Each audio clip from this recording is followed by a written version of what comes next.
Baik, saya Marti dari Direktorat Promosi Kesehatan dan Kesehatan Komunitas.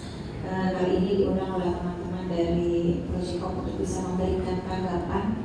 Sebenarnya harusnya ada tandemnya juga, teman-teman dari Direktorat Kesehatan Keluarga sebagai pengampu dari kegiatan atau proyek kesehatan ini. Namun sedikit saya akan coba berikan beberapa tanggapan, baik untuk mungkin nanti bisa ditanggapi juga oleh teman-teman dari Projecom, ataupun nanti bisa mendapatkan masukan dari teman-teman dari Kabupaten Grobogan, Kabupaten Indramayu, Kabupaten Sumedang, dan juga Sumeneb.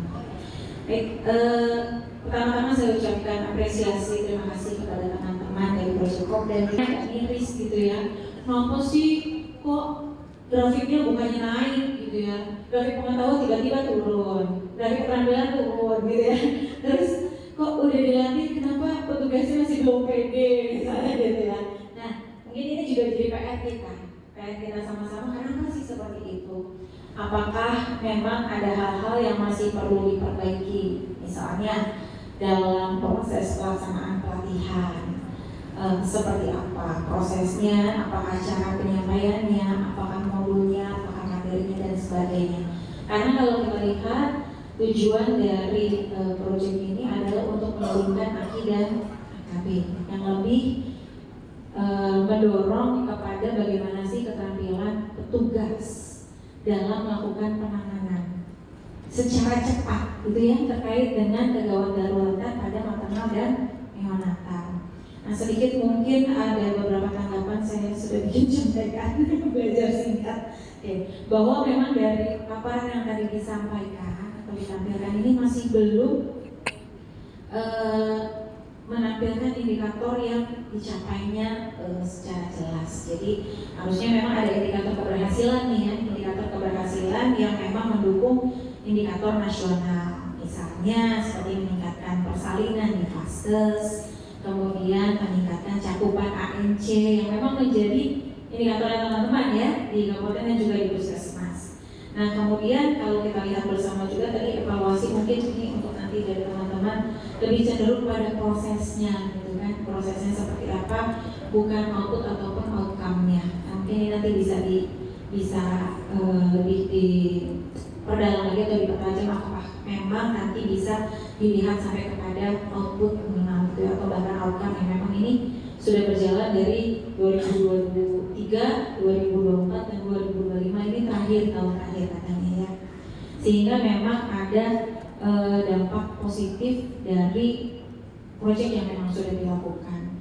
Kemudian sebenarnya tadi dilihat pada tampilan indikator impact itu ada kematian. Nah, ini yang juga menjadi pertanyaan, apakah memang benar ini bisa diklaim sebagai keberhasilannya proyek gitu ya, karena memang turunnya angka kematian ini kan memang tidak hanya dilihat dari satu kegiatan, apalagi kalau memang itu tidak diikuti secara retrospektif gitu ya, diikuti terus gitu. Jadi apakah benar ini kita bisa mengklaim bahwa ini adalah hasil keberhasilannya dari satu proyek tertentu. Kemudian jadi kalau tadi disampaikan, saya sampaikan juga berapa sih, misalnya kita perlu lihat indikator outcome, misalnya berapa ibu hamil yang memang datang ANC secara rutin, karena kita punya indikator ibu hamil harus ANC minimal 6 kali dan 2 kali diantaranya harus dilakukan USG oleh dokter. Nah, apakah ini juga bisa menggambarkan, menunjukkan bahwa ini juga bisa dilihat hasilnya? Dan tadi belum kelihatan nih reposnya seperti apa, saya kurang tahu ya, mungkin karena sebelumnya sudah ada. Dan kemudian rata-rata pengetahuan ini kan ada yang meningkat, ada yang menurun ya, rata-rata pengetahuan ibu atau sasaran ya. Nah, ini perlu dicari tahu penyebabnya apa sih.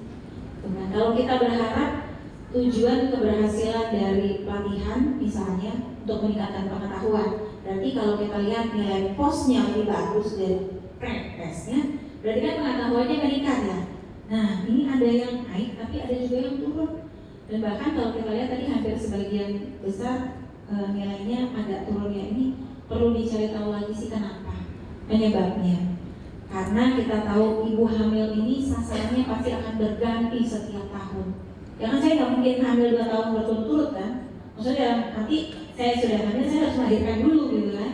Terus baru nanti sasarannya ibu hamilnya ganti lagi. Nah ini gimana kita juga perlu membicarakan, mungkin nanti Bapak Ibu teman-teman akan berdiskusi lebih lanjut, mungkin bisa didiskusikan juga bagaimana sih keberlanjutannya agar penilaiannya juga dilihat tidak hanya dari sasarannya, tapi juga dilihat dari kinerjanya, dalam arti kinerja teman-teman nakes yang memang sudah dilatih. Kalau tadi saya juga mendapatkan informasi kurang lebih ada 6 materi pelatihan, ya salah satunya ada pelatihan terkait dengan psikososial ya.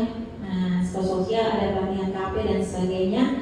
Dan inilah yang sebenarnya kita juga ingin lihat sejauh mana sih teman-teman di puskesmas, teman-teman nakes bisa menggunakan materi atau keterampilan yang memang sudah dilatihkan untuk bisa benar-benar yuk diimplementasikan kepada sasaran. Karena saya yakin sebenarnya kalau teman-teman puskesmas itu nggak ada yang nggak pede, semuanya pede, itu paling pede ya. Kenapa?